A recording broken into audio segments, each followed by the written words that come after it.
May balak ba po kayong mag-abroad? Gusto nyo mag-abroad? Oo, merong mga advantage sa pag-abroad.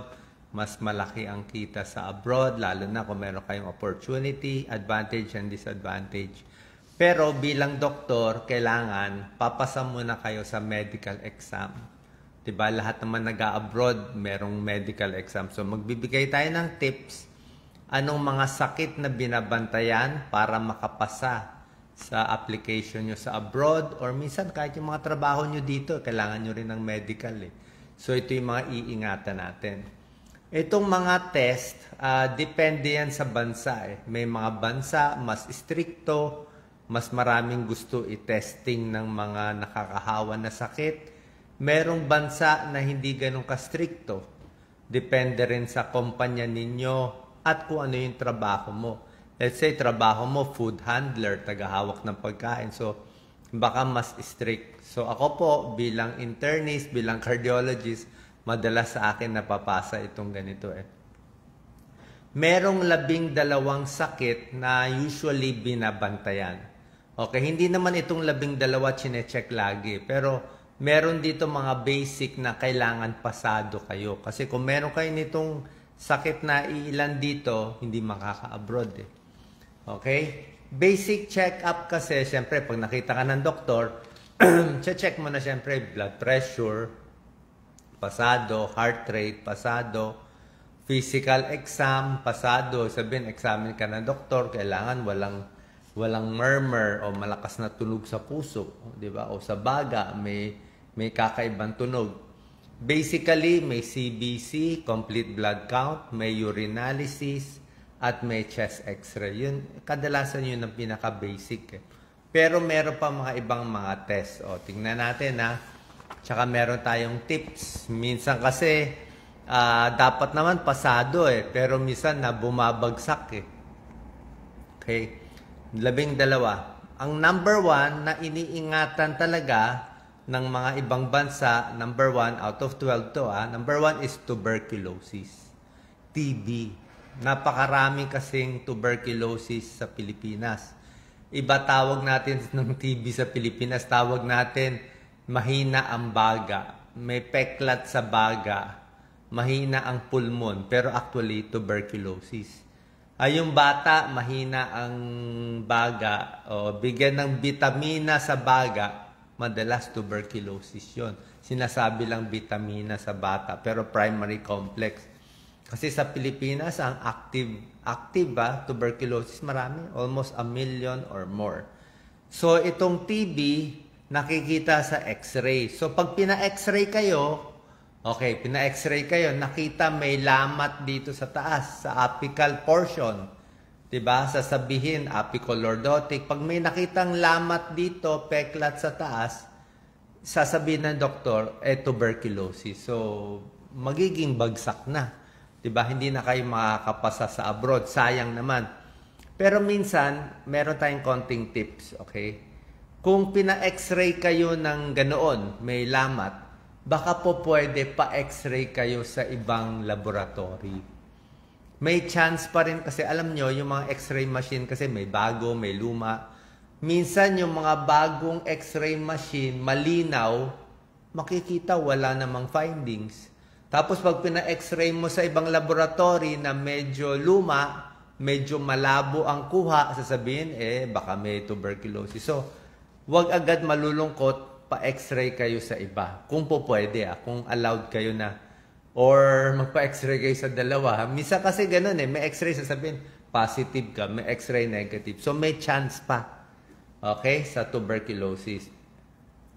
Number 2, pulmonary scar, mga pulmonya. Okay? Yung mga pulmonya or TB man, minsan kasi pinapasa namin yan Kasi let's say, nagkaroon ka ng pulmonya dati, may lamat dito sa kanan, kunyari sa kanan at baba ng baga, right base. So, sasabihin, magaling na yan gumaling na Minsan, susulat lang ng pulmonologist, nagka-pulmonya, gumaling na, pwede ka na dapat i-clear. Depende doon sa kumpanya. Or minsan, tuberculosis, may TB. Ewan ko to kung may TB na ginamot ka na ng 6 na buwan, 6 to 9 months, nakainom ka na ng gamot. Minsan kami sa local companies, susulat namin, tuberculosis, healed, cured na. So, pwede ka pa rin dapat magtrabaho. Paano malalaman kung hindi na active yung TB? Ibig sabihin, ngayong taon, in-x-ray ka, may konting lamat. After 1 year, in-x-ray ka ulit, may konting lamat na pareho din. Pareho lang yung dami ng lamat. So, stable. So, pwedeng gumaling ka na, lalo na kung naggamot ka na. So, may konting lusot pa yun dapat. Okay? Depende sa kumpanya. Kung local, usually kung mga trabaho lang, papasa dapat. Huwag lang siguro food handler, ayaw nila. Number 3, ito bihira naman itanong Pero minsan yung mga sexually transmitted disease, minsan chine-check for gonorrhea, ganyan, or syphilis. Ang gonorrhea kasi, tulo to sa lalaki, gumagaling naman to. 'Di ba? Yung tulo, gumagaling, nabibigyan ng antibiotics. Dapat doktor din mong bibigyan ng antibiotics.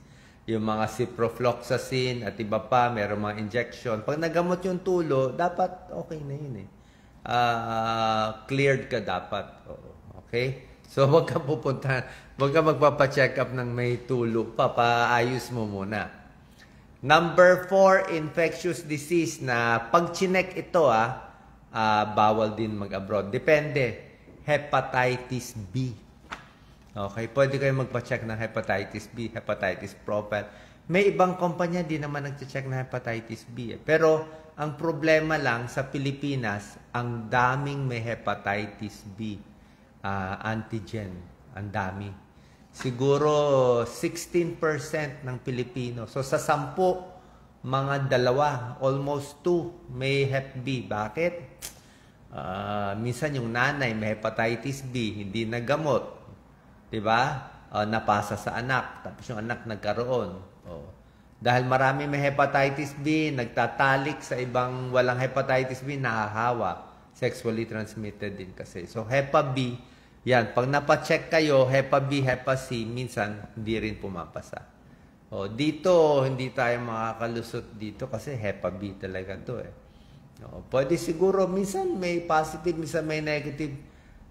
Kung wala pa kayong hepatitis B, let's say negative pa, pwede pa kayong magpabakuna.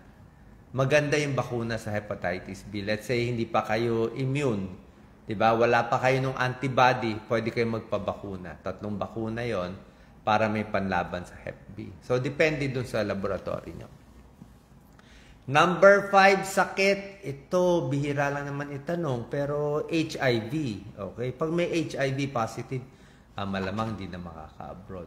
Okay? So, depende to kung hihingiin nung kumpanya ninyo itong HIV test. Okay? So, ingat sa mga kabataan na gusto mag-abroad, di ba? Maraming partner. Papunta tayo, number 6 to number 12, ito linya ko na to, mga non-infectious disease. Yan. Ito, kaya natin malusutan itong isa. Number 6, high blood. At pag may high blood ka, bagsak ka sa abroad, di ba? Ang dami niyan. Pupunta sa akin. Siyempre, gusto mo mag-abroad, magpapacheck ka sa doktor, magpapamedical, nenervyusin ka. Kaya pag upo mo dun sa clinic niya, ang blood pressure mo, 180/100, bagsak. Di ba? Hindi ka makaka-abroad. Diba? Pero wala ka namang high blood. So, ang point ko, bago kayo magpa-check muna kayo sa ibang doktor na kung may high blood kayo, mabilis lang gamutin Diba? Lagi ko naman tinuturo sa inyo, ang pinakamalakas na gamot, amlodipine. Amlodipine, generic yan, mura yan. Parang sa generic, parang 3 piso na lang ata yan So, okay lang, kahit generic lang, hindi na branded. So, amlodipine, 5 milligrams, kung may high blood kayo, ginagamot muna ng doktor. Usually, mga 1 to 2 weeks. 1 to 2 weeks, nakainom ka ng amlodipine, bababa na yung 180, 100, siguro bababa na ng mga 150 o 140. Tapos, minsan, binibigyan ko sila ng tableta, pampakalma. Meron pang mga Valium, Lexotan, yung pampakalma, pamparelax kung sobrang nervyos. Diba? So, pag may high blood ka, nagpa-check ka, hindi mo ginamot, bagsak ka, hindi ka makaka-abroad. Pero pag ginamot mo ng amlodipine, pa-check mo na sa ibang doktor, usually 1 to 2 weeks, papasa ka na dapat. Okay? Tapos relax lang, kalmado. Okay? So, 6, high blood. Number 7 na babagsak din, ito, heart failure. Okay? Bihira lang naman yung number 7, congestive heart failure, pero sa x-ray, makikita malaki ang puso, baka may murmur, may tunog, may congenital heart disease. Usually, hindi papasa. Kung meron kang butas sa puso, may rheumatic heart disease, hindi rin papasa. Oo. Kasi syempre, ayaw nung mga taga-ibang bansa na kung meron kang bara sa puso, may sira ang valvula, doon ka ma-ooperahan. Ayaw nila na sila pagagastos sa operation mo.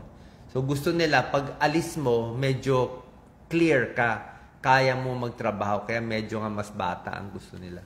So congestive heart failure, wala tayong lusot dito. Pag heart failure, syempre yung mga tips ko, wag manigarilyo, wag uminom ng alak, simple lang. 'Di ba? Kumain ng mga masustansya, uminom ng maraming tubig. 'Di ba? Kasi nga para hindi magkasakit. So heart failure, 2D echo, makikita ko mahina ang puso. Pero bihira lang naman 'to. Number 8 na babagsak din, kung itatanong lang kidney failure, creatinine. Okay? Maraming may kidney failure sa Pilipinas, yung tumataas ang creatinine, di ba? So, bakit tumataas creatinine? Kaka-junk food, mga alat, puro chichirya, puro soft drinks, o hindi ginagamot ang high blood, diabetes, kidney failure. So, pag mataas ang creatinine mo, nahuli na mataas, pwede mo pa-check ulit. Minsan, pwede mo ipa-check ulit baka pag chinek mo ulit, bumaba na. Possible din naman yun. Pero minsan kasi yung laboratory, dun lang sa laboratory nila. So, yung kidney failure, hindi tayo papasa kung mataas ang creatinine. Pero minsan, hindi naman chinecheck. Number 9, liver failure. Atay naman. Okay? Naninilaw, atay. Ito, chinecheck yung SGPT, SGOT. So, pag mataas to, ibig sabihin, kung acute hepatitis lang, gumagaling din. Okay? So, nakita nyo, bago nga mag-abroad, hindi lang yung talino, hindi lang yung grade, kailangan okay ang puso, okay ang kidney, okay ang liver, kasi nga, yun ang problema. Number 10, diabetes. Okay? Actually, sa diabetes, papasa naman dapat sa abroad Pero, ang diabetes mo dapat, hindi ganun kataas ang blood sugar, at siguro tableta lang iniinom mo. Siguro may diabetes ka, uminom ka ng tableta sa diabetes. I think papasa pa yun. Depende do sa company. High blood na umiinom ng gamot, I think papasa. Ang hindi lang ata papasa, yung diabetes na naka-insulin. So pag nag-i-injection ka, type 1 diabetes o baka type 2 diabetes na malala, naka-injection na insulin, baka hindi papasa. Okay? So, bawas sa matatamis. Kaya yung mga kabataan, makinig kayo kay Doc Willie. Kung gusto nyo mag-abroad, gusto nyo maayos buhay nyo doon, baka masira lang, hindi kayo papasa. Number 11, chinecheck din physical disability. Siyempre, kung may hindi makakita, hindi makarinig, o di ba? Color blind, wala tayong magagawa kung mga color blind. So, depende, physical, dapat kompleto ka, di ba? So, yan. And number 12, bago mag-abroad, meron ding psychiatric test. May questionnaire Ipapasagot ka.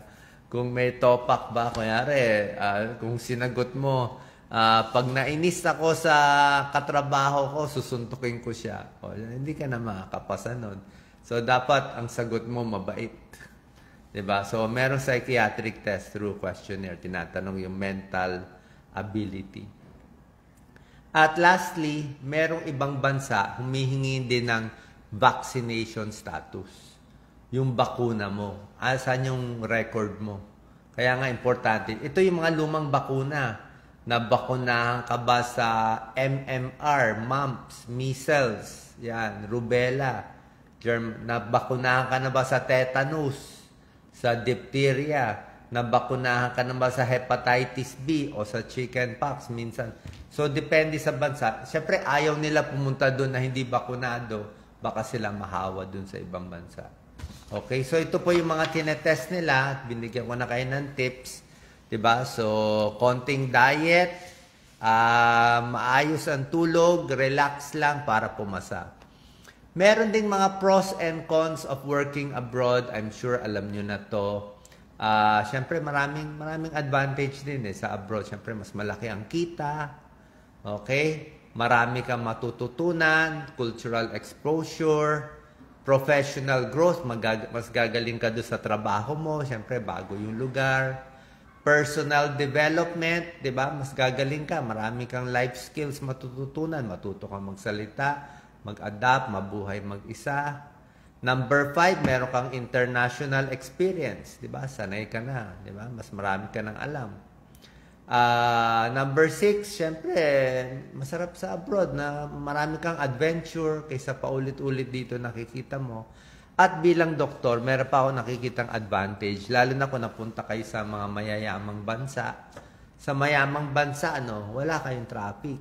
'Di ba? Maganda yung mass transport nila. Hindi katulad dito, 4 na oras tayo mauubos ang buhay natin sa traffic, 'di ba? So sa abroad, mas marami kang magagawa, less traffic ka. Sa abroad, mas mahaba buhay mo, less pollution. Kasi dito, ang usok nakakaiksi ng buhay. Pag na-stuck ka sa traffic, 3 oras, pagising mo kinabukasan, inuubo ka na, may plema ka na, masisira na baga natin. Diba? So, mas traffic, mas sira ang baga, pag tamaan ng pulmonya, mas delikado. So, sa abroad, kung mas malinis ang hangin, mas mahaba buhay.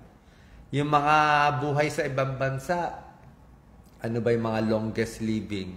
Sa Japan, longest living yan, parang 88 years old. Japan, Singapore, Hong Kong, lahat yan. I think sa Italy, basta lahat yan, matataas yan. Plus 17 years ang buhay mo doon. Maganda gamutan, maaoperahan ka doon, babayad ka lang konti. So, mas mahaba buhay. Dito sa Philippines, ang haba ng buhay natin, 71 years old lang on the average. So, pag nakuha mo yung mga benefits, baka yung mga pagkain nilang mas masustansya, so maraming advantage doon. Kaya sinabi ko nga, itong mga medical na natin, kailangan pumasa. Sana nakatulong po to sa mga gusto mag-abroad. God bless po.